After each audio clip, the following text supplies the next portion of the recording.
Education is going to be key to you understanding exactly your diagnosis or the diagnosis of your friends and or family members.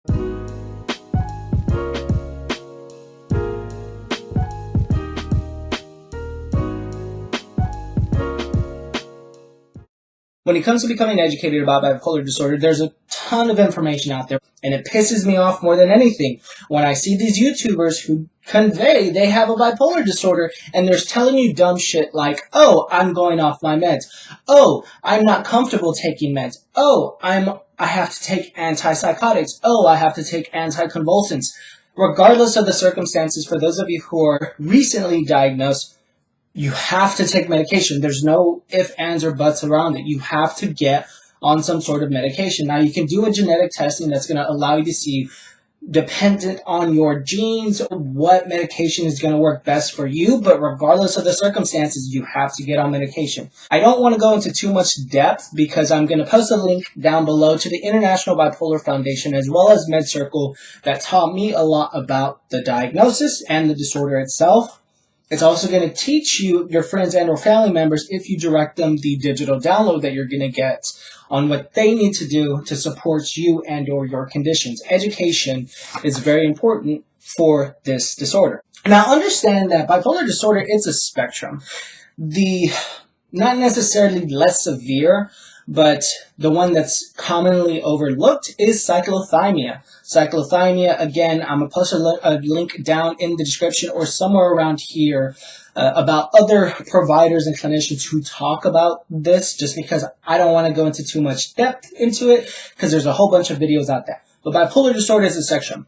You have cyclothymia over here on this end, and then you have bipolar 1 with mixed mania, psychotic features, and rapid cycling, which is the more severe, which is kind of where my spectrum tends to fall. You also want to pay attention to your triggers.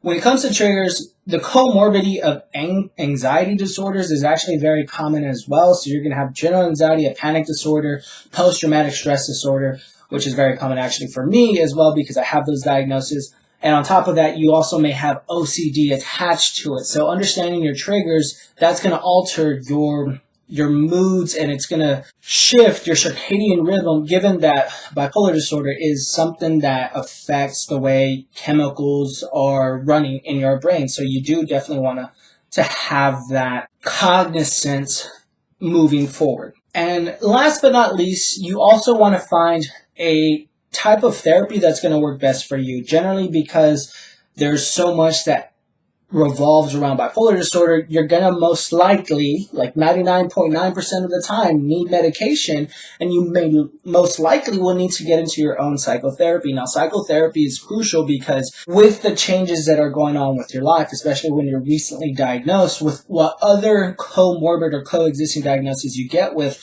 you want to treat that as well. So for me, example, I have 3 therapists. I have a psychiatrist for my medication management, and I always advise don't rely on your general practitioner or your primary care physician for medication management because they're not exclusively trained in psychiatric medication. That's not their role. They're more for coughs, colds, flus, that kind of stuff. Second thing is you also want to find a therapy that'll work for you. Solution-focused, EMDR for trauma processing, family therapy, couples therapy, whatever the case may be, you do want to get into the type of therapy. The one that I hear that is very good that I've yet to do is dialectical behavior therapy because it's more mindfulness, and I believe that particular therapy is treated for those who are diagnosed with a borderline personality disorder, just because it's assisting with the splitting that goes along, but that is something for another video. Last but not least, when it comes to your education, it's okay to change therapists. If you don't like your psychiatrist because they want to put you on a whole bunch of meds and you're already educated because you followed an Unquiet Mind, you also got the International Bipolar Foundation book, and you also followed the videos that Medcircle provides. Again, I'm not an affiliate. I'm just advocating for the education that they provide. It's okay to change therapists. As a matter of fact, I actually condone for you to change therapists if you feel like it's not a good fit, because you're in control. Moving forward, you control your disorder doesn't control you.